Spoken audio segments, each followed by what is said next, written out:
नमस्कार विद्यार्थी मित्रांनो, आर्वी सायन्स अकॅडमीच्या यूट्यूब चॅनलमध्ये मी संभाजी ठांगे सर आपलं स्वागत करतो। जर आपण चॅनलला नवीन असाल तर चॅनलला सबस्क्राईब व लाईक करायला विसरू नका। तसेच आपण आर्वी सायन्स अकॅडमी या नावाने टेलिग्रामही चालू केलेला आहे। त्या टेलिग्राम चॅनलवरती तुम्हाला वेगवेगळे प्रश्न क्विज सॉल्व करायला भेटतील, त्यालाही तुम्ही जॉईन होऊ शकता। तसेच त्याची डिस्क्रिप्शन बॉक्समध्ये, या व्हिडिओच्या डिस्क्रिप्शन बॉक्समध्ये मी त्याची लिंक दिलेली आहे, त्याच्यावर क्लिक करून तुम्ही सर्वांनी जॉईन व्हावं ही मी रिक्वेस्ट करतोय। आजच्या सेशनमध्ये आपल्याला पाहायचं आहे सामान्य विज्ञानातील जीवशास्त्र या सेक्शनचा पेशी अंगके भाग 2 या प्रकरणाचा आपल्याला अभ्यास करायचा आहे। या अगोदरच्या प्रकरणामध्ये आपण पेशी तसेच पेशीचे अंगके भाग 1 आणि पेशीचे अंगके आता भाग 2 आपल्याला पाहायचा आहे। पेशी आणि पेशीचे अंगके भाग 1 आपला झाला आहे, त्याचाही व्हिडिओ तुम्ही पाहू शकता, म्हणजे हा व्हिडिओ तुम्हाला अजून समजायला मदत होईल। आजच्या सेशनमध्ये आपल्याला 3 महत्त्वाच्या पेशी अंगकांचा राहिलेला अभ्यास करायचा आहे।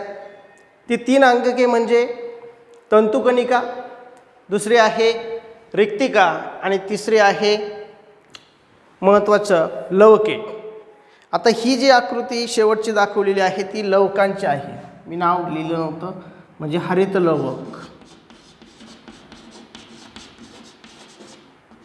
हरित लवक याची आकृती आहे ती हरित लवक। ठीक आहे, तर सुरुवात करूया आपण तंतुकणिकेपासून। आपण याच्या अगोदरच्या प्रकरणामध्ये पाहिलेलं आहे की पेशीची महत्त्वाची अंगके आहेत की जी पेशीची मूलभूत घटक आहेत आणि पेशीचे कार्य पार पाडण्यासाठी ते मदत करतात। आता यातील पहिला जो पाहायचा आहे आज आपल्याला तंतुकणिका। तंतुकणिकेला अजून एक संबोधलं जातं पेशींचे ऊर्जा केंद्र किंवा पेशींचे ऊर्जा घर असा पण याचा उल्लेख केला जातो। पेशींचा म्हणजे power house of cell, power house of cell म्हटलं जातं।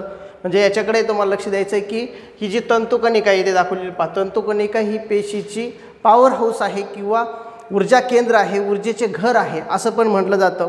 त्यानंतर का म्हटलं जातं असं, कारण पेशीला ऊर्जा पुरवण्याचं काम आणि पेशीत ऊर्जा साठवण्याचं काम ही तंतुकणिका करत असते।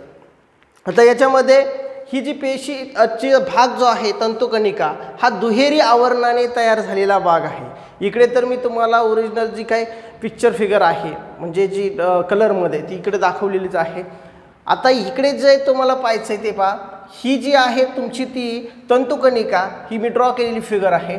तर कणिका जी आहे ती दुहेरी आवरणाने तयार झालेली आहे, म्हणजे याला 2 आवरण आहे। पहा इथं आतील आवरण म्हटलंय, म्हणजे इथं आतील आवरण फोल्डेड आहे आणि बाह्य आवरण पण आहे, म्हणजे 2 आवरणाने तंतुकणिका तयार झालेली आहे। तर महाराष्ट्र लोकसेवा आयोग म्हणजे MPSCने ह्याच्यावर सुद्धा देखील प्रश्न विचारला होता, पहा खालीलपैकी कोणती अंगके ही दुहेरी आवरणायुक्त आहेत असा प्रश्न मला वाटतं कंबाईन किंवा राज्यसेवेला यापैकी ह्या वर्षीच विचारलेला होता। त्यानंतर अजून महत्त्वाचं की या ठिकाणी तंतुकणिका जी आहे त्या तंतुकणिकेचं बाह्य आवरण जे आहे ते सच्छिद्र आहे, म्हणजे हे बाहेरचं आवरण जे आहे हे दिसतंय तुम्हाला, तर हे सच्छिद्र आहे। आणि आतील आवरणाला घड्या आहेत, हे पहा आतील आवरण जे आहे ते अशा घड्या आहेत, घड्या म्हणजे रिबन जर तुम्ही घेतली, रिबनला असे जर फोल्ड केले तर त्या प्रकारचे फोल्ड तयार होतात, तशा प्रकारचे फोल्ड या ठिकाणी तयार झालेले आपल्याला दिसतात। म्हणजेच ह्या ज्या घड्या आहेत त्या घड्यांना एक शब्द आहे शिखा। आता इथं सशिखा म्हटलंय कारण इथं 2 घेतल्यात मी, म्हणून त्यांना सशिखा म्हणायचं आहे। तर शिखा म्हणतात, इंग्लिशमध्ये त्यांना सिस्ट म्हणतो आपण। तर याच्यामध्ये अजून एक महत्त्वाचं की ही जी तंतुकणिका आहे या तंतुकणिकेच्या इथली जो पोकळ भाग दाखवलेला आहे या पोकळ भागामध्ये जेली सदृश्य असा पदार्थ असतो आणि ह्या जेली सदृश्य द्रव्यामध्ये फॉस्फेट रेणू आहेत, त्या प्रकारे रायबोझोमचे कण आहेत, त्यानंतर DNA आहेत, म्हणजे 3-4 गोष्टी आहेत। एक फॉस्फेटचे कण आहेत, दुसरं रायबोझोमचे कण आहेत, त्याच्यानंतर DNA आहे तुमचा। तर हे सर्व ह्या पोकळ्यांमध्ये आहेत आणि याचा उपयोग कशासाठी होतो, तर त्या ठिकाणी रायबोझोम असतील किंवा फॉस्फेट रेणू असतील किंवा तुमचे DNA असतील, ते ह्या रेणूमुळे ही जी काही तंतुकणिका आहे ती प्रथिनं संश्लेषित करू शकते, म्हणजे सिंथेसिस करते, प्रथिनांचं सिंथेसिस होतं, संश्लेषण केलं जातं। आणि याच्यामध्ये महत्त्वाचं हे जे संश्लेषण करत असताना त्या ठिकाणी प्रथिने तर तयार होतातच, त्याबरोबर तंतुकणिकेत असणार तंतुकणिका जी आहे ती पेशीतील त्या ठिकाणी कर्बोदके किंवा मेद असतील, कर्बोदके म्हणजे कार्बोहायड्रेट, मेद म्हणजे फॅट्स, ही जे आहेत त्यांना विकरांच्या साहाय्याने त्यांचं रूपांतर त्या ठिकाणी ऊर्जा मिळवण्यासाठी केलं जातं, म्हणजे त्यांचं ऑक्सिडीकरण केलं जातं. म्हणजे तंतुकणिका जी आहे ती तंतुकणिका पेशीतील जे कर्बोदके आहे, आपल्याला माहिती आहे की आपण कर्बोदके घेतो, फॅट्स घेतो, जेव्हा ते पेशीत येतात साध्या पदार्थाच्या रूपांतरामध्ये, तेव्हा त्यांचं ऑक्सिडीकरण करण्याचं काम ह्या तंतुकणिकेमध्ये होतं. आणि तंतुकणिकेमध्ये पेशींचं ऑक्सिडीकरण झाल्यानंतर त्याच्यापासून ऊर्जा मिळते आणि ती जी ऊर्जा आहे ती ऊर्जा ATPच्या स्वरूपात साठवली जाते. हे पहा ATP. आता हे ATP काय आहे? ATP म्हणजे ॲडेनोसाईन ट्रायफॉस्फेट, म्हणजे फॉस्फेटचे 3 मॉलिक्यूल, फॉस्फरसचे जे काही फॉस्फेटचे 3 मॉलिक्यूल आहे ते एकत्र येतात, ॲडेनोसाईन ट्रायफॉस्फेट, ठीक आहे ना. म्हणजे ह्या रूपात ती एनर्जी साठवली जाते. म्हणजे थोडक्यात ही जी काही तंतुकणिका आहे ती पेशीमध्ये ऊर्जा निर्माण करण्याचं काम करते आणि ऊर्जा निर्माण केल्यामुळे त्या ठिकाणी पेशीला चयापचयाच्या क्रियामध्ये ही ऊर्जा वापरता येते. म्हणून याला पॉवर हाऊस ऑफ सेल म्हटलं जातं. खूप महत्त्वाची संकल्पना आहे ही तंतुकणिका, हिला पॉवर हाऊस ऑफ सेल म्हटलं जातं. आता अजून एक महत्त्वाचं की वनस्पती पेशीपेक्षा प्राणी पेशीमध्ये तंतुकणिकेंची संख्या, ह्या जे तंतुकणिका आहेत पहा, या तंतुकणिकेंची संख्या जास्त असते, वनस्पती पेशीमध्ये तुलनेने कमी असते. आता का जास्त असते तर याच्यामध्ये एक कारण आहे की प्राण्यांना ऊर्जा जास्त लागते ॲज कम्पेअर टू तुमच्या प्लांटला, म्हणजे वनस्पतींना. म्हणून या ठिकाणी एक महत्त्वाचं लक्षात ठेवायचं की वनस्पती पेशींपेक्षा प्राणी पेशींमध्ये यांची संख्या जास्त असते. आता ह्या तंतुकणिकेंचं कार्य काय? कार्य तर मी ऑलरेडी सांगितलं आहे तुम्हाला, परत एकदा थोडंसं शॉर्टमध्ये मी सांगण्याचा प्रयत्न करतो. पहा की ATP हे ऊर्जा संयुग तयार करण्यासाठी, ऊर्जा समृद्ध संयुग ATP ही जी ॲडेनोसाईन ट्रायफॉस्फेट आहे ते तयार करण्यासाठी तंतुकणिका मदतीला येतात, म्हणजे तंतुकणिकेच्या साहाय्यानेच ते होतं. त्यानंतर दुसरं एक महत्त्वाचं आहे की ATP मधील जी ऊर्जा आहे ती ऊर्जा वापरून स्वतःसाठी प्रथिने तयार करण्याचं काम ती करू शकते, म्हणजे तंतुकणिका करते. म्हणजे कुणाचा वापर करून करते? आत्ताच सांगितलंय, मेदांचा, त्याचप्रकारे कर्बोदकांचा वापर करून ते स्वतःसाठी प्रथिने तयार करू शकतात. म्हणजे तुम्ही याच्या अगोदर जर बघितलं असेल तर आंतरद्रव्य जालिका आपण याच्या अगोदरच्या व्हिडिओमध्ये पाहिलं होतं पहा. आंतरद्रव्य जालिका सुद्धाच प्रथिने तयार करत असतात आणि पुढे गोल्गी संकुलाला पाठवत असतात की ज्याच्यामध्ये काही विकारांची क्रिया होऊन नवीन पदार्थ तयार होतात. आता अशीच या ठिकाणी तंतुकणिकासुद्धा प्रथिनांची निर्मिती करतात, म्हणजे हे पण लक्षात ठेवायचं आहे आपल्याला. तर याच्यामध्ये महत्त्वाचं तंतुकणिका जी आहे तिला बाह्य आवरण आहे, आतील आवरण आहे, त्याच्यानंतर तंतुकणिकेत द्रव आहे की ज्याच्यामध्ये फॉस्फेट रेणू आहेत, DNA आहेत आणि रायबोझोम्स देखील आहेत. आता याच्यामध्ये सशिका आहेत, म्हणजे असे हे टोके जे आलेले दिसत आहेत, असे फोल्डिंग जे दिसत आहेत, हे पहा असं एक फोल्डिंग, हे फोल्डिंग, यांना सशिका म्हणतो आपण, सिस्ट म्हणतो. तर ते महत्त्वाचे आहेत. तर तंतुकणिका एकदम सोपा भाग आपण बघितलेला आहे आणि याच्यामध्ये लक्षात घ्यायचे तुम्हाला की लाल रक्तपेशी किंवा आपल्या तांबड्या रक्तपेशी यांच्यामध्ये तंतुकणिका नसतात. हे सगळ्यात महत्त्वाची फॅक्ट लक्षात ठेवायची तुम्ही. तंतुकणिका ह्या तांबड्या किंवा लाल रक्तपेशी ज्याला म्हणतो RBC त्यांच्यामध्ये ती नसते आणि ती नसल्यामुळे काय होतं की ते स्वतःसाठी ऑक्सिजन वापरत नाही. म्हणजे तांबड्या पेशी किंवा तांबड्या रक्तपेशी ह्या स्वतःसाठी ऑक्सिजन वापरत नाही. जर वापरला असता तर काय झालं असतं, शरीराच्या इतर भागांना ऑक्सिजन पुरला नसता किंवा तो प्रोव्हाइड केला गेला नसता. म्हणून लक्षात ठेवायचं आहे की तंतुकणिका कशात नसतात तर तांबड्या रक्तपेशींमध्ये तंतुकणिका नसतात. आणि अजून मी एकदा ह्याच्यापूर्वीच्या व्हिडिओमध्ये सांगितलं तांबड्या रक्तपेशींमध्ये काय नसतो, केंद्रक नसतो, बरोबर. ते पण मी सांगितलं, तर ह्या फॅक्ट लक्षात राहणं गरजेचं आहे. त्यानंतर दुसरी भागाकडे जाऊया. ही तंतुकणिका आता सर्वांना समजली असेल. दुसरं आहे पुढचं अंगक रिक्तिका. आता रिक्तिकेला आपण इंग्लिशमध्ये व्हॅक्युअल म्हणतो. आता व्हॅक्युअल जी आहे किंवा रिक्तिका जी आहे ती आकाराने मोठी कुणात असते आणि लहान कुणात असते हे पण आपल्याला माहीत पाहिजे. म्हणजे रिक्तिका जी आहे ती रिक्तिका मोठ्या आकाराची असते प्लांट सेलमध्ये, म्हणजे वनस्पती सेलमध्ये, वनस्पती पेशीत, आणि छोट्या आकाराची असते प्राणी पेशीत. आता ही जी रिक्तिका आहे ही रिक्तिका पेशीचे घटकद्रव्य साठवण करणारं एक अंगक आहे किंवा साठवण करणारं एक घटक आहे. म्हणजे पेशी अंगक जे आहे हे रिक्तिका हे पेशीतील काही घटक साठवण्याचं काम करते। आता याच्यामध्ये महत्त्वाचं की रिक्तिकेला कोणताही प्रकारचा आकार नसतो, स्पेसिफिक असा आकार नसतो। इथं जरी मी दाखवला असेल तरी तसा काही स्पेसिफिक आकार नसतो। वनस्पती पेशीमध्ये ती थोड्याफार मोठ्या आकाराची असते, म्हणजे बऱ्यापैकी मोठ्या आकाराची असते, प्राणी पेशीत ती कमी आकाराची असते। आणि म्हणून लक्षात घ्यायचं आहे की रिक्तिका तिच्या रचनेनुसार बदल करू शकते, म्हणजे तिच्यात रचना तिची ती बदल करू शकते, तिच्यातील घटक द्रव्यावरती अवलंबून आहे। अजून एक महत्त्वाचं तुम्हाला लक्षात ठेवायचं आहे की रिक्तिकेचं पटल हे तुम्हाला माहीत पाहिजे। मी मगाशी कसं सांगितलं आहे, पटल द्विपटल आहे का एक पटल आहे की नाही, डबल लेयर आहे की सिंगल लेयर। म्हणजेच ह्या ठिकाणी जर तुम्ही बघितलं रिक्तिकेचं बाहेरचं आवरण एकच आहे, म्हणजे जरी तुम्हाला बाहेर आतून दिसत असलं तर ते नाही, म्हणजे त्या ठिकाणी एकेरी आवरण आहे। म्हणजे रिक्तिका जी आहे ती रिक्तिका ही एकेरी आवरणाने युक्त आहे, हे पण लक्षात ठेवायचं। त्याच्यानंतर रिक्तिकेत एवढं सांगण्यासारखं काही नाही आहे, पण कार्य महत्त्वाचे आहेत। रिक्तिकेचे कार्य कोणकोणते फंक्शन आहेत रिक्तिकेचे, रिक्तिकेचे कोणकोणते कार्य आहेत, तर पहिलं कार्य आहेत रिक्तिकेचं महत्त्वाचं, परासरणीय दाब नियंत्रित करण्याचं काम रिक्तिका करत असते। याच्या पूर्वीच्या व्हिडिओमध्ये मला वाटतं पेशी या प्रकरणाचा हे जे प्रकरण आपण पाहिलं याच्या अगोदरचं, म्हणजे याच्या अगोदरच्या प्रकरणामध्ये आपण बघितलं की परासरणीय दाब, खूप बेसिक संकल्पना मी समजून सांगितल्या होत्या। परासरणीय दाब म्हणजे काय, पेशीतील जास्त पाण्याच्या भागाकडून कमी भागाकडे एका सिलेक्टिव्ह परमेबल मेम्ब्रेनद्वारे किंवा निवडक्षम पारपटलातून आवश्यक रेणूंचं जी काही हालचाल होते किंवा ये-जा होते तर त्याला आपण परासरण म्हणतो। आणि त्यावेळेस जो दाब निर्माण होतो पेशीत तर त्या दाबाला आपण म्हणतो परासरणीय दाब। आणि हा जो परासरणीय दाब आहे हा नियंत्रित करण्याचं कार्य ही व्हॅक्यूल करते, म्हणजे तुमची रिक्तिका करते। हे महत्त्वाचं कार्य लक्षात ठेवायचं आहे। त्यानंतर पुढचं एक महत्त्वाचं कार्य आहे की चयापचय क्रियेत काही पदार्थ तयार होत असतात, उत्पादिते तयार होत असतात। म्हणजे उदाहरणार्थ चयापचय म्हणजे मेटाबॉलिक ॲक्टिव्हिटी, म्हणजे सेलमध्ये बऱ्याचशा मेटाबॉलिक ॲक्टिव्हिटी होतात। त्या मेटाबॉलिक ॲक्टिव्हिटी होत असताना चांगल्या प्रकारचे काही उत्पादित तयार होतात, काही बाय प्रॉडक्ट तयार होतात जे टाकून दिले जातात। म्हणजे जे उत्पादिते तयार होतात ती उत्पादिते उदाहरणार्थ ग्लायकोजन होत असेल किंवा पाणी तयार होत असेल किंवा त्या ठिकाणी प्रथिनांची निर्मिती होत असेल, असे जे ग्लायकोजन आहे, प्रथिने आहेत, पाणी आहेत, यांना साठवण्याचं कार्यसुद्धा रिक्तिका करते, म्हणजे यांच्यामध्ये ते साठवले जाऊ शकतात। हे सुद्धा महत्त्वाचं कार्य आहे रिक्तिकेचं। त्याच्यानंतर प्राणीपेशीत काही टाकाऊ पदार्थांची निर्मिती होत असते, बरोबर, तर त्या टाकाऊ पदार्थांची निर्मिती झाल्यानंतर ते टाकाऊ पदार्थ त्या रिक्तिकेमध्ये साठवले जातात।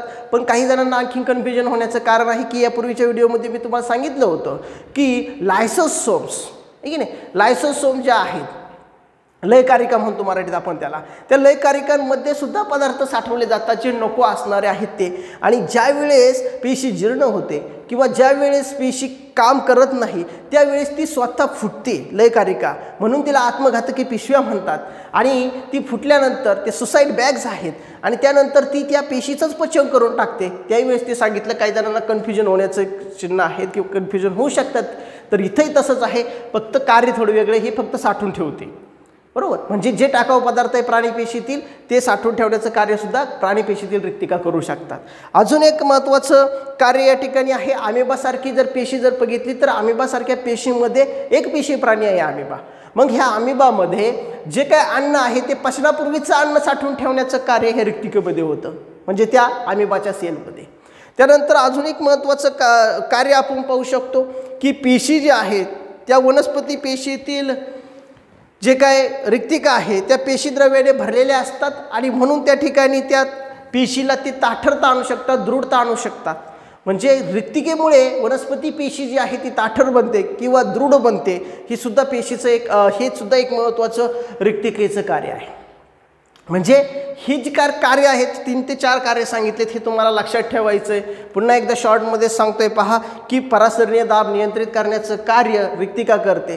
त्याच्यानंतर जे काय तयार झालेले पदार्थ आहेत, प्रथिने, पाणी, ग्लायकोजन यासारख्या पदार्थांना साठवण्याचं काम करते।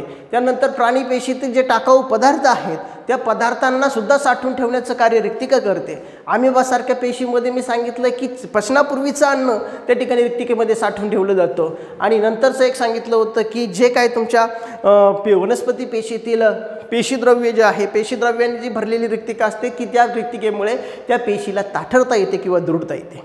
म्हणजे हे कार्य महत्त्वाचे रिक्तिकेच्या बाबतीत. स्ट्रक्चरली त्याचं माहिती थोडीशी कमी आहे. आता हे दोन अंगके आपण आता पाहिले, तंतुकणिका आणि रिक्तिका. तंतुकणिकेची आकृती मी तुम्हाला मगाशी दाखवलीच होती, रिक्तिका पण आहे बरोबर. ह्या दोन अंगकांची आपण माहिती घेतल्यानंतर आता आपल्याला जायचं आहे पुढच्या अंगकाकडे. पेशीचं शेवटचं अंगक आपल्याला पाहायचं आहे, त्याचं नाव आहे लवक. आता इथं आकृती दाखवताना हरित लवक दाखवलं आहे, तर थोडंसं वेगळं आहे, ते आपण पुढे पाहणार आहे. लवक म्हणूया, इथे मी लिहितोय पहा लवक बरोबर.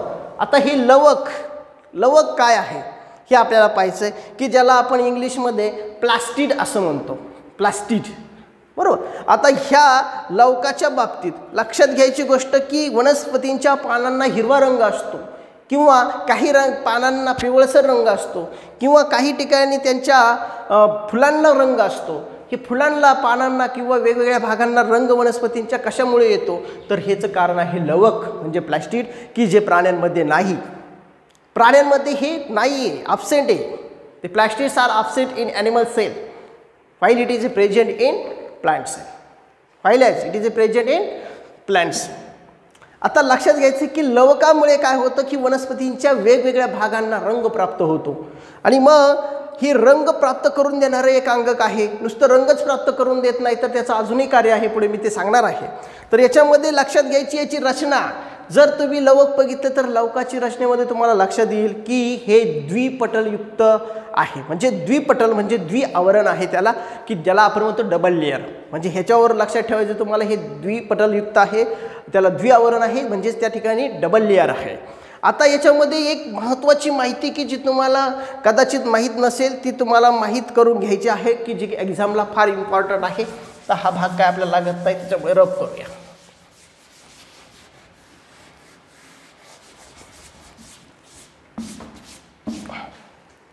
ठीक आहे. तर वनस्पतीतील भागांचा रंग आणि त्या ठिकाणी कशामुळे येतो तो रंग, ते पण आपल्याला पाहायचं आहे. पहिला जो मी लिहितो इथे पहा, हिरवा रंग कशाला असतो वनस्पतींच्या, तर वनस्पतींची पाने हिरवी असतात. मग हा हिरवा रंग कशामुळे प्राप्त होतो, तर त्याच्यामागे एक पिगमेंट आहे, की रंगद्रव्य आहे. त्या रंगद्रव्यामुळे तो प्राप्त होतो. पिगमेंट्स, वनस्पतीमध्ये असणारे पिगमेंट की जे प्लास्टिडमध्ये आहेत, आहे की नाही. ते रंगद्रव्य कोणतं आहे, तर त्याचं नाव आहे हरितद्रव्य. हे सर्वांना माहीत आहे, कॉमन आहे. हरितद्रव्य सर्वांना माहीत आहे. हिरवा रंग वनस्पतींना कशामुळे प्राप्त होतो बरोबर. दुसरा जो रंग आहे तो आहे लाल किंवा केसरी म्हणूया त्याला, लाल किंवा केसरी. हा जो रंग आहे हा कशामुळे प्राप्त होतो, तर कॅरोटीन नावाच्या पिगमेंटमुळे प्राप्त होतो. म्हणजे रंगद्रव्य कोणतं आहे, कॅरोटीन. हे खूप महत्त्वाचं आहे, व्हेरी इम्पॉर्टंट. म्हणजे तुमच्या स्पर्धा परीक्षेला तर येतात, शिवाय क्लास क ची जी काय आहे, सी ची जी आहे, क गटातल्या एक्झामी, त्यालासुद्धा हे विचारू शकतात. त्याच्यामुळे खूप महत्त्वाचं आहे. वाटलंच तर स्क्रीनशॉट घ्यायचा आहे तुम्ही व्हिडिओ चालू असताना, किंवा पॉज करून पाहायचं आहे, किंवा लिहून घ्यायचं आहे नंतर वाटलंच तर. आता याच्यामध्ये अजून एक महत्त्वाचं आहे, पहा पुढचा, पिवळा रंग पानांना कधी कधी येतो. आता हा जो लाल रंग मी सांगितला होता, हा लाल रंग गाजरच्या बाबतीत जर तुम्ही लक्षात घेतला, गाजर आहे की नाही, गाजर, तर त्या गाजराला लाल रंग कशामुळे प्राप्त होतो, तर त्याच्यामध्ये असणाऱ्या कॅरोटीन रंगद्रव्यामुळं. आता हा जो पिवळा रंग आहे तो कशामुळे प्राप्त होतो, तर झॅन्थोफिल. आता हे जे झॅन्थोफिल आहे पहा, लक्षात घ्या, झॅन्थोफिल जे आहे त्या झॅन्थोफिलमुळं, झॅन्थोफिल आहे की नाही, झॅन्थोफिल इंग्लिशमध्ये पण लिहूया, झॅन्थोफिल. तर ह्या झॅन्थोफिलमुळे, रंगद्रव्यामुळे ते प्राप्त होतं, आहे की नाही. हा क्लोरोफिल, हरितद्रव्य म्हणजे क्लोरोफिल, आहे की नाही. कॅरोटीनमुळे लाल रंग, की हरितद्रव्यामुळे हिरवा. तसाच पिवळा रंग पानांचा असेल, काही वनस्पतींचा आपण पाहतो, किंवा काही इतर घटकांचा आहे, तो झॅन्थोफिलमुळे येतो. पुढचा रंग जो आहे तो आहे आपला जांभळा किंवा निळा. काही पानं तुम्ही पाहिले असतील, काही झाडांचे पानं हे जांभळ्या रंगाचे असतात, किंवा फुलं पाहिले असतील, जांभळा किंवा निळा. आता हा जांभळा किंवा निळा जो आहे तो अँथोसायनिन नावाच्या पिगमेंटमुळे येतो.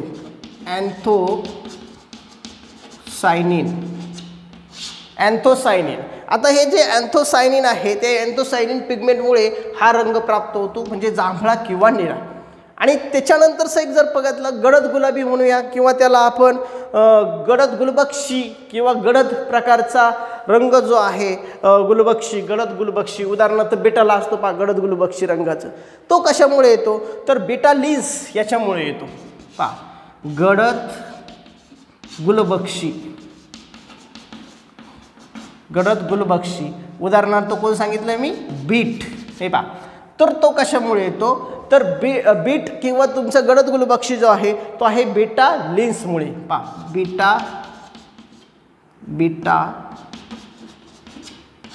बीटा लिन्स, जे बीटा लिन्स आहे त्या बीटा लिन्समुळे हा रंग प्राप्त होतो, म्हणजे बीटाला त्याचा रंग जो आहे तो बीटा लिन्स नावाच्या पिगमेंटमुळे प्राप्त होतो।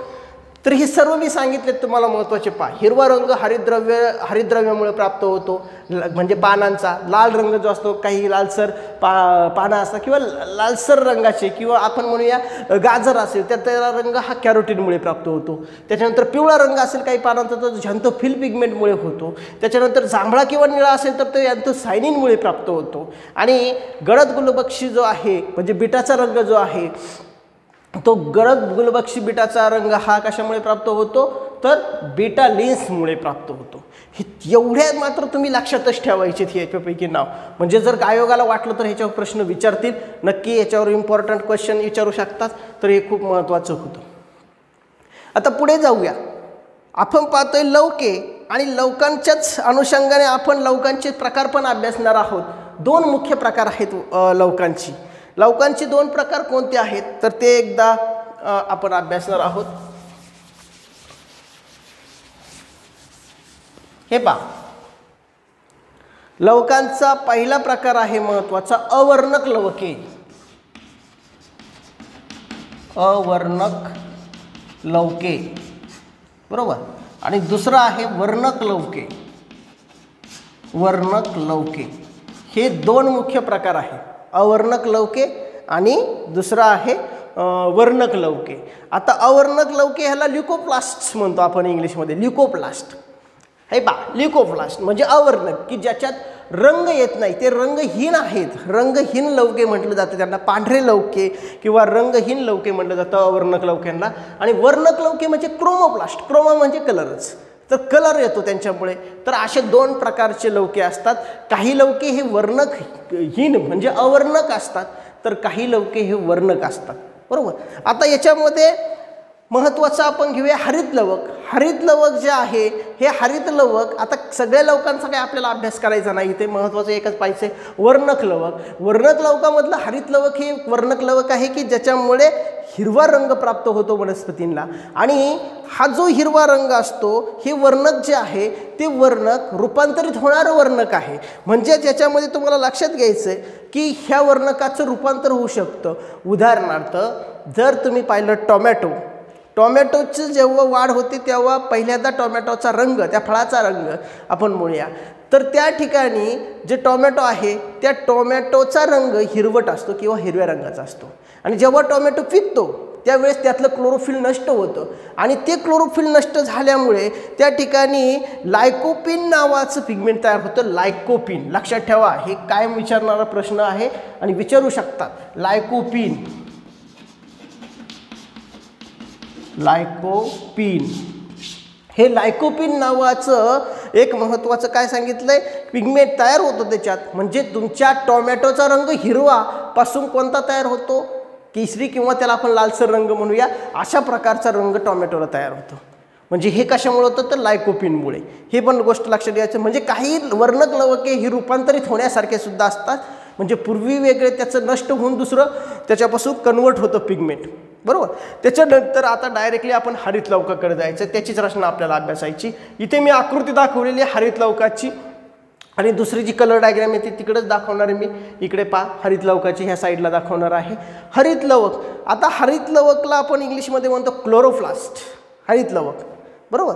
म्हणजे आता जे हरित लवक आहे, हरित लवक वेगळं, म्हणजे हरित लवक जे आहे ते हरित लवक आणि हरितद्रव्य वेगळे, हरितद्रव्याला आपण क्लोरोफिल म्हणतो, हरित लवकला क्लोरोप्लास्ट म्हणतो। आता हरित लवकाची जर रचना तुम्ही जर बघितली की वनस्पतीच्या पानामधील जर रचना बघितलं त्यात हरित लवक असतं, हे आपल्याला माहिती आहे। वनस्पतीच्या पानामध्ये हरित लवक असल्यामुळेच वनस्पती प्रकाश संश्लेषणाची क्रिया करू शकतात, खूप महत्त्वाची भूमिका हे हरित लवक पार पाडत असतं, आणि म्हणून या खूप इम्पॉर्टंट असं ऑर्गनेल आहे सेलचं, त्या पेशीचं। याच्यामध्ये लक्षात घ्यायचं आहे की प्रकाश संश्लेषण क्रिया होत असल्यामुळे हे अंगक जे आहे ते अतिशय महत्त्वाचं आहे. मग प्रकाश संश्लेषण होत असताना काय होतंय नेमकी, तर सौर ऊर्जेचं रूपांतर. याच्यामध्ये हे काय करतंय, सौर ऊर्जेचं रूपांतर रासायनिक ऊर्जेत करतंय. म्हणजेच काय, रासायनिक ऊर्जेत केल्यामुळे म्हणजेच अन्न बनवण्याची प्रक्रिया त्या ठिकाणी चालू होते. म्हणजे आपण ती रिॲक्शन तुम्ही बघितली अशा प्रकाश संश्लेषणाची अभिक्रिया, बरोबर. म्हणजे कार्बन डायऑक्साईड घेतला जातो, पाण्याची मदत घेतली जाते आणि त्या ठिकाणी तयार केलं जातं ग्लुकोज आणि ऑक्सिजन बाहेर टाकलं जातं. ते आपल्याला सगळ्यांना माहिती रिॲक्शन, त्याची काही लिहायची गरज नाही ते. पण महत्त्वाचं या ठिकाणी आपल्याला लक्षात घ्यायचं आहे की सौर ऊर्जेचं रूपांतर रासायनिक ऊर्जेत करण्याचं काम हे हरितलवक करतं. मग हे एक लक्षात ठेवायचं आहे. त्याच्यानंतर हरितलवकाचे काही वेगळे भाग या ठिकाणी मी तुम्हाला दाखवलेले पहा. हरितलवकाची आतून रचना जर तुम्ही बघितली तर याच्यात सगळ्यात महत्त्वाचं बाह्य आवरण. हे जर बाहेरून जर बघितलं तर याला बाह्य आवरण म्हणायचं. त्याच्यानंतर त्याच्या आतमध्ये एक आवरण असतं. त्याच्या आतमधल्या आवरणाच्या मधली जी जागा आहे ह्या जागेला मध्यावरण म्हणायचं. आणि त्याच्या आतमध्ये नेमकी हरितलवकाच्या आतमध्ये काय आहेत, हे असे जे गोल गोल भाग दिसत आहेत तुम्हाला, म्हणजे एखादा कॅरम बोर्डच्या ज्या काही सोंगटे आहेत तुम्ही, म्हणजे त्याला आपण कॉईन्स म्हणतो, ते कॉईन्स किंवा जे अशा चकत्या आहेत आहे की नाही, ते जर एकमेकावर ठेवले अशा एकमेकावर तर त्याचप्रमाणे अशी रचना आपल्याला इथे दिसते. त्यात कॉईनला एका हिला काय म्हणायचं, थॅलाकॉईड म्हणतात. एका हिला काय म्हणतात, थॅलाकॉईड. हे इकडे दाखवले पहा. हे 1 2 3 4 अशा दाखवले, ते एकावर एक 1 2 3 म्हणजे कॉईन्स घेतले तुम्ही, आपण नाणे घेतले 1 रुपयाचे 2 रुपयाचे काय असे एकमेकावर ठेवले तर तशा प्रकारची रचना यांची आहे. आणि त्या एकाला 1 रुपयाच्या कॉईनला किंवा त्या ठिकाणी एक जो घटक आहे त्याला म्हणतात थॅलाकॉईड. आणि जेव्हा त्यांचा बंच होतो, ग्रुप तयार होतो, 4चा 5चा काय असेल तो ग्रुप जो तयार होतो तेव्हा त्याला आपण ह्या ग्रुपला, हे पहा इथले एका ग्रुपला इथं दाखवलं आहे मी, त्याला काय म्हणायचं आहे, त्याला म्हणायचं आहे तरंगक. आणि इंग्लिशमध्ये त्याला म्हणतात ग्रॅनम. काय म्हणायचं, ग्रॅनम. तर असे वेगवेगळे ग्रॅनम्स असतात हे ग्रॅनम्स. आणि या ग्रॅनम्सला कनेक्ट करणारे ट्यूब्स असतात किंवा नलिका असतात, त्यांना म्हणतात लवककणी. लवककणी असं म्हटलं जातं. म्हणजे त्यांच्याशी एकमेकांचा संपर्क असतो या अशा नळ्यांनी, बरोबर. म्हणजे ही झाली हरितलवकाची रचना. आणि याच्यामध्ये लक्षात ठेवायचं आहे तुम्हाला की ह्या हरितलवकाच्या ठिकाणी पिठिका पण असतात आतमध्ये. हा जो जेली सदृश्य किंवा तरंगणारा तरंग पदार्थ असतो, म्हणजे जेली सदृश्य किंवा थोडा लिक्विडी पदार्थ असतो, त्याला आपण म्हणतो पिठिका. म्हणजे इथं पिठिका आहेत पहा आतमध्ये, इथं पिठिका. आणि ह्या पिठिकाच्या आतमध्ये म्हणजे पिठिकामध्ये कोणते पदार्थ असतात, तर मगाशीच मी सांगितलं होतं तंतुकणिकामध्ये हेच पदार्थ इथे पण असतात. DNA आहेत, रायबोझोम्स आहेत आणि अजून एक ॲड झाला या ठिकाणी फक्त महत्त्वाचा, पिष्टमय पदार्थ. म्हणजे या ठिकाणी लक्षात घ्यायचं आहे तुम्हाला की ह्या पिठिकांमध्ये DNA आहेत, डिऑक्सिरायबोज न्यूक्लिक ॲसिड DNA. त्याच्यानंतर रायबोझोम्सिकन आहेत आणि पिष्टमय पदार्थ आहेत की ज्याच्यामुळे काय होतं, ह्या सुद्धा आपलं स्वतःचे निर्मिती करू शकतात काही पदार्थांची. म्हणजेच त्या ठिकाणी प्रथिनं संश्लेषित करण्याचं काम हे करू शकतात. म्हणजे हे 2 अंगके आहेत की जे प्रथिनं संश्लेषित करू शकतात आंतरद्रव्य जालिकें व्यतिरिक्त. कोणते, पहिलं तंतुकणिका आणि दुसरं हे एक आहे हरितलवक म्हणजे क्लोरोप्लास्ट याला म्हणतो आपण, लवकांची रचना. आता याच्यामध्ये अजून एक कार्य महत्त्वाचं घ्यायचं आहे. जर तुम्हाला ही रचना समजली असेल तर कार्य समजायला काहीच अवघड नाही. रचना परत एकदा शॉर्टमध्ये सांगतोय. बाह्य आवरण आहे, मध्य आवरणाची जागा आहे, त्याच्यानंतर आतील आवरण आहे. आतील आवरणातून अशा काही थॅलाकॉईड्स आहेत, चकत्या आहेत, त्याला आपण थॅलाकॉईड म्हणतोय. आणि ह्या थॅलाकॉईड्सचं जे काही गट आहे किंवा जो समूह आहे त्या समूहाला आपण म्हणतो तरंगक, की ज्याला ग्रॅनम म्हणून ओळखलं जातं. आणि अजून एक महत्त्वाचं की याच्यामध्ये तरंगणारा पदार्थ आहे की ज्याला आपण म्हणतो पिठिका. आणि ह्या पिठिकेमध्ये असणारे कण आहेत रायबोझोमचे कण, DNA. आणि त्याच प्रकारे अजून एक सांगितला होता मी तुम्हाला, पिष्टमय पदार्थ की ज्याच्यामुळे त्या ठिकाणी प्रथिनं संश्लेषित केली जातात. आता कार्य काय आहेत लवकांची कार्य हे पण आपल्याला आले पाहिजेत, माहीत पाहिजेत.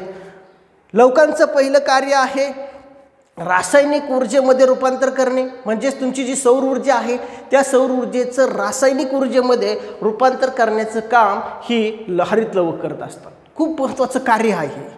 त्यानंतर दुसरं आहे फुलांना किंवा फळांना रंग प्राप्त करून देण्याचं काम हे लवक करत असतात. म्हणजे लवके कोणते लवक करत असणार, अर्थात वर्णक लवके करत असतात, बरोबर. अवर्णक नाही करू शकत. त्याच्यानंतर तिसरं महत्त्वाचं कार्य आहे अवर्णक लवके काय करतात, तर अवर्णक लवके जे आहेत ते पिष्टमय पदार्थ असतील किंवा मेद असतील, मेद पिष्टमय पदार्थ, मेद व प्रथिनांचं संश्लेषण आणि साठवण करण्याचं कार्य करतात. म्हणजे आपल्याला वाटतं की वर्णक लवकच उपयोगाला आहेत, तर तसं नाही आहे. वर्णक लवकांव्यतिरिक्त अवर्णक लवकेसुद्धा महत्त्वाचे आहेत. आणि हे अवर्णक लवके जे आहेत ते पिष्टमय पदार्थ असतील किंवा तुमचे मेद असतील किंवा प्रथिने असतील यांचं संश्लेषण करण्याचं काम करतात. म्हणजे पिष्टमय पदार्थांचं कार्बोहायड्रेट्सचं निर्मिती करतात, त्याच्याबरोबर मेदांची निर्मिती करू शकतात, त्याच्याबरोबर प्रथिनांची निर्मिती करू शकतात. नुसती निर्मिती करत नाही तर ती त्या ठिकाणी साठवूनसुद्धा ठेवू शकतात. याचं कार्य तुमचे अवर्णक लवके करतात. म्हणजे हे 3 महत्त्वाचे कार्य कोण करतं? ही 3 महत्त्वाचे कार्य हे तुमचं लवके, बरोबर, हे लवके करत असतात. परत एकदा महत्त्वाचं सांगतोय की रासायनिक ऊर्जेचं याचं जे सौर ऊर्जेचं रूपांतर रासायनिक ऊर्जेत करतात. त्याच्यानंतर फुलांना, फळांना यांना रंग प्राप्त करून देतात, पानांना रंग प्राप्त करून देतात. आणि तिसरं अवर्णक लवके जे आहेत ते त्या ठिकाणी मेद असतील, प्रथिने असतील किंवा तुमचे कर्बोदके असतील यांची निर्मिती करतात, त्यांना साठवून ठेवतात. एवढं महत्त्वाचं कार्य हे ठिकाणी करतात, हे आपल्याला माहीत पाहिजे. पुढचं एक महत्त्वाचं, आता सर्वचे सर्व अंगके आपले संपलेत. आपण बरेचशा अंगांचं चर्चा या ठिकाणी केली. म्हणजे या ठिकाणी पेशी भित्तिकेपासून आपण सुरुवात केली. तिथे काय अंगक नाही आहे, पण पेशीचा एक भाग आहे. पेशी द्रव्य आहे, पेशी भित्तिका आहे, पेशी पटल आहे. हा पेशीचा भाग आहे. नंतर आपण अंगकांना सुरुवात केली होती. केंद्रक पाहिलं आपण, गोल्गी संकुल बघितलं, आंतरद्रव्य जालिका बघितलं, लयकारिका पाहिलं. त्याच्यानंतर आता तंतुकणिका, नंतर रिक्तिका, नंतर लवके, ही सर्व अंगकांची आपण चर्चा केली. म्हणजे आयोगाने कोणत्याही प्रकारचा प्रश्न याच्यावर विचारला तरी आपल्याला उत्तर देता येईल ह्या 3 व्हिडिओच्या अनुषंगाने तुम्ही जर पाहिलं तर. व्हिडिओ बारकाईने पहा. आपण बेसिक कन्सेप्ट आपण क्लिअर करण्याचा प्रयत्न करतोय. आपला जो उद्देश आहे व्हिडिओचा काय की बेसिक कन्सेप्ट आपल्याला क्लिअर करायचे आणि त्याच्या अनुषंगाने जे कॉम्प्लिकेटेड क्वेश्चन आहे ते सुद्धा टॅकल करता येतील आणि करता येतातच जर तुमच्या बेसिक कन्सेप्ट क्लिअर असतील तर. बऱ्याच विद्यार्थ्यांना हा प्रॉब्लेम येतो की बेसिक कन्सेप्ट नसल्यामुळे ते वाचलेलं असतं तरीसुद्धा त्या ठिकाणी उत्तर कन्फ्युजनमध्ये चुकून जातात. येत असतं पण चुकतं. असं व्हायला नको आहे, त्यासाठी तुम्ही हे व्हिडिओ पाहणं गरजेचं आहे. आता अजून महत्त्वाचं लक्षात ठेवायचं आहे की पेशीच हा घटक जर पाहत असताना आपण प्राणीपेशी, वनस्पती पेशी प्रामुख्याने अभ्यासल्यात, त्याच्यातला फरकही आपण अभ्यासला होता. अजून पेशीचा मूलभूत घटक किंवा मूलभूत पेशीचं वर्गीकरण केलं जातं. एक दृश्य केंद्र पेशी आणि दुसरं आहे अदृश्य केंद्र पेशी. म्हणजेच पहिली जी आहे महत्त्वाची ती दृश्य केंद्री आणि अदृश्य म्हणजे आदिकेंद्री असं पण आपण त्याला म्हटलं जाऊ शकतं. तर या ठिकाणी ते आपण फरक त्यांच्यातला जो आहे तो पाहायचा आहे, कारण याच्यावर सुद्धा आयोग कायमच प्रश्न विचारतोय. म्हणजे दृश्य केंद्रकी आणि अदृश्य केंद्रकी असे जे आहेत ते महत्त्वाचे 2 फरक जे आहेत ते आपल्याला पाहिजेत. तर याच्यामध्ये दृश्य केंद्रकी हे पहा, इकडे लिहितो.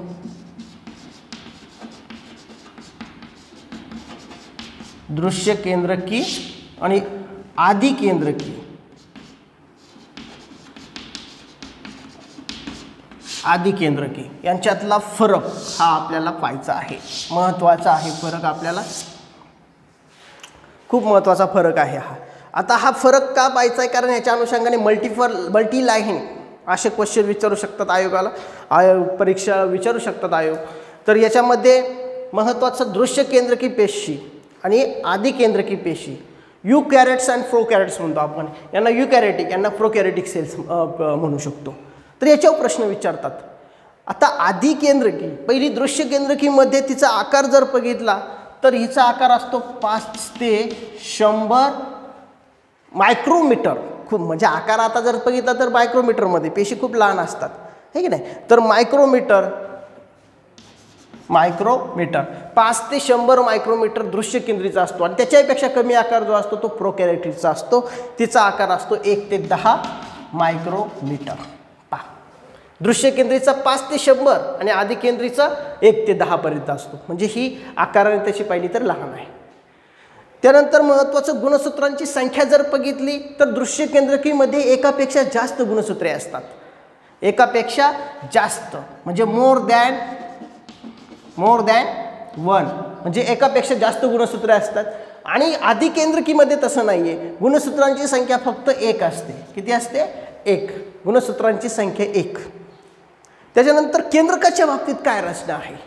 केंद्रकाच्या बाबतीत तर त्याचे नावच दिले दृश्य केंद्रकी, म्हणजे याच्यामध्ये केंद्रक चांगल्या प्रकारे विकसित असतो, तो दिसतो आणि हा जो केंद्रक असतो तो केंद्रक पटलाने वेष्टित असतो, म्हणजे केंद्रक पटल त्याला असतं आणि त्याच प्रकारे त्या ठिकाणी केंद्रक द्रव्यही त्याच्यात असतं, केंद्रकी त्याच्यात असतो. आपण रचना बघितलेली याच्या अगोदर केंद्रकाची, म्हणजे हा जो केंद्रक आहे त्या केंद्रकाच्या आतमध्ये एक न्यूक्लियसचा पार्ट असतो, तो जो आहे तो केंद्रकी. म्हणजे दृश्य केंद्रकीमध्ये न्यूक्लियस हा वेल डेव्हलप असतो, म्हणजे तुमचा केंद्रक जो आहे तो चांगला विकसित झालेला असतो, तो दिसतो आपल्याला सूक्ष्मदर्शकाखाली व्यवस्थित.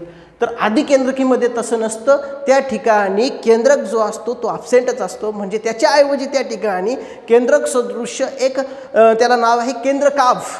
काय असतो? केंद्रकाभ. केंद्रकाभ हे पहा, त्याच्याऐवजी काय असतो? केंद्रकाभ. इथं मात्र काय असतो? केंद्रक. केंद्रक चांगला प्रकारे विकसित असतो, म्हणजे इथं विकसित असतो, इथं नसतो, त्याच्याऐवजी केंद्रकाभ असतो.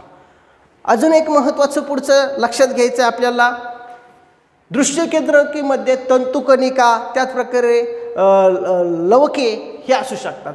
म्हणजे वनस्पतीमध्ये पेशीमध्ये लवकी असतात आणि प्राणीपेशीत नसतात, पण प्राणीपेशी आणि वनस्पती पेशी या दृश्य केंद्रकीचाच भाग आहे. म्हणजे हे जे बेसिक क्लासिफिकेशन आहे ते सुद्धा महत्त्वाचं आहे. तसं आधी केंद्रकीमध्ये तुम्हाला जर लक्षात आलं असेल की आवरणयुक्त अंगके नसतात. आता तुम्ही लवके बघितले किंवा तुम्ही तंतुकणिका बघितले, हे आवरणाने युक्त आहे, लेयर्स आहेत त्याला. तर या ठिकाणी आधी केंद्रकीमध्ये लेयर्स नाहीत किंवा ते ॲब्सेंट असतात, म्हणजे त्या ठिकाणी आवरणयुक्त अंगके नसतात. म्हणजे या ठिकाणी आवरणयुक्त अंगके असतं, या ठिकाणी आवरणयुक्त अंगक नसतं. आवरणयुक्त अंगक या ठिकाणी नसतं, या ठिकाणी असतं.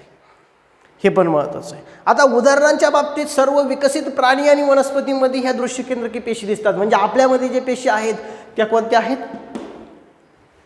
युकॅरियोटिक सेल आहे, म्हणजे आपल्यामध्ये दृश्य केंद्रकी पेशी आहे ते आपल्याला दिसतात. ओके. तर आधी केंद्रकीमध्ये कोण आहे? उदाहरणार्थ जीवाणू म्हणजे बॅक्टेरिया. बॅक्टेरियामधल्या पेशी ज्या आहेत त्या कोणत्या प्रकारच्या आहे? आधी केंद्रकी, म्हणजे त्या साध्या प्रकारच्या आहेत, त्यांच्यामध्ये केंद्रक स्पष्ट दिसत नाही. त्याच्यामधील जे काय अंगके आहे ते आवरणारहित म्हणजे आवरणविरहित असतात. त्याच्यानंतर यांचा आकार 1 ते 10 मायक्रोमीटर एवढा लहान असतो आणि हे इतर आपण त्यांचे वैशिष्ट्य बघितलेले आहे. तर हे तुम्हाला लक्षात ठेवायचं आहे. काही बेसिक गोष्टी आहे की ज्याच्यावर आयोग तुम्हाला फसवण्यासाठी म्हणजे काही ट्विस्ट करून प्रश्न टाकू शकतो, म्हणून हे आपण विसरायचंच नाही. हा जो फरक आहे, जर ही जे दृश्य केंद्री आणि आधी केंद्रकी हे फरकाच्याच स्वरूपात लक्षात ठेवा. म्हणजे आपल्या नोटबुकमध्ये किंवा अशा एखाद्या ठिकाणी जो लक्षात आपण वारंवार वाचणार आहोत अशा ठिकाणी त्याला ठेवायचं आहे की ज्या ठिकाणी आपण पुन्हा पुन्हा आवृत्ती द्यायची, रिव्हिजन करायची त्याची. ठीक आहे. दृश्य केंद्रकी आणि आधी केंद्रकी हे पण आपल्याला माहीत पाहिजे.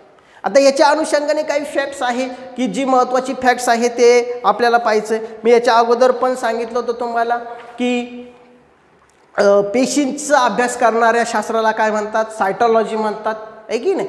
सायटॉलॉजी हे पण लक्षात ठेवायचं आहे. त्याच्यानंतर एक महत्त्वाचं आहे की राष्ट्रीय पेशी विज्ञान केंद्र, राष्ट्रीय पेशी विज्ञान केंद्र ज्याला NCCS असं म्हणतात, NCCS ही संस्था आहे पहा, NCCS की ज्याचा लॉंग फॉर्म आहे National Centre for Cell Science. National Centre for Cell Science ही जी संस्था आहे म्हणजे राष्ट्रीय पेशी विज्ञान केंद्र ही आपल्या पुणे या जिल्ह्यात किंवा पुणे या ठिकाणी कार्यरत आहे. सावित्रीबाई फुले विद्यापीठ की जे पूर्वीचं पुणे विद्यापीठ होतं त्या विद्यापीठाच्याच प्रांगणात किंवा पुणे विद्यापीठाच्याच भागात असणारं हे जैवतंत्रज्ञान जो विभाग आहे भारत सरकारचा त्याच्या अंडर काम करणारी ही संस्था आहे, ती त्या ठिकाणी सावित्रीबाई फुले विद्यापीठाच्या प्रांगणात आहे. ही तुम्हाला माहीत पाहिजे. कदाचित त्याच्यावरही प्रश्न एखादा अर्धा वेगळ्या अर्थाने विचारू शकतात, म्हणून हेही तुम्हाला माहीत पाहिजे. तर NCCSचं सेंटर पुण्यामध्ये आहे, म्हणजे National Centre for Cell Study किंवा सेल सायन्स म्हणतो आपण त्याला, National Centre for Cell Science. Okay. तर हे जे आहे हे सेंटर कार्यरत आहे पुण्यामध्ये, हे पण आपण बघितलं. तर आज आपण स्पष्ट सर्व अंगकांचा आता आपला अभ्यास झालेला आहे. मुद्दामून याचे 2 भाग मी केले, डिटेलमध्ये त्याच्यामुळे घेतले. एका भागामध्ये घेतला असते तर ओव्हरऑल झालं नसतं चांगलं, तर त्याच्यामुळे मी डीपमध्ये जाऊन हे शिकवण्याचा ट्राय केला आहे. तुम्हाला नक्कीच आवडला असेल ते. जर तुम्हाला व्हिडिओ आवडला असेल तर तो लाईक करा, शेअर करा आपल्या मित्रांबरोबर. ओके. आणि सगळ्यात महत्त्वाचं आपल्या चॅनलला जॉईन व्हा, सबस्क्राईब करा आणि पुढच्या भागात आपण आता पाहिले भौतिकशास्त्र, रसायनशास्त्र, जीवशास्त्र या क्रमाने आपण एक एक प्रकरण घेत चाललो आहे. आता पुन्हा आपल्याला भौतिकशास्त्राकडे जायचं आहे. त्या नवीन व्हिडिओमध्ये आपण त्या पुढच्या प्रकरणाचा अभ्यास करणार आहोत. आत्तापर्यंत 2-2 प्रकरणं प्रत्येक विभागाचे झालेले आहे. त्याचे सर्व व्हिडिओ तुम्ही पाहू शकता. आपल्या यूट्यूब चॅनेलवर जाऊन तुम्हाला सर्व व्हिडिओ भेटतील किंवा तुम्ही सर्च करू शकता आर्विक सायन्स अकॅडमी, सर्व व्हिडिओ तुम्हाला येतील. तर आजच्या पुरतं एवढं ठीक आहे. पुन्हा आपण लवकरात लवकर भेटूया. धन्यवाद. थँक्यू.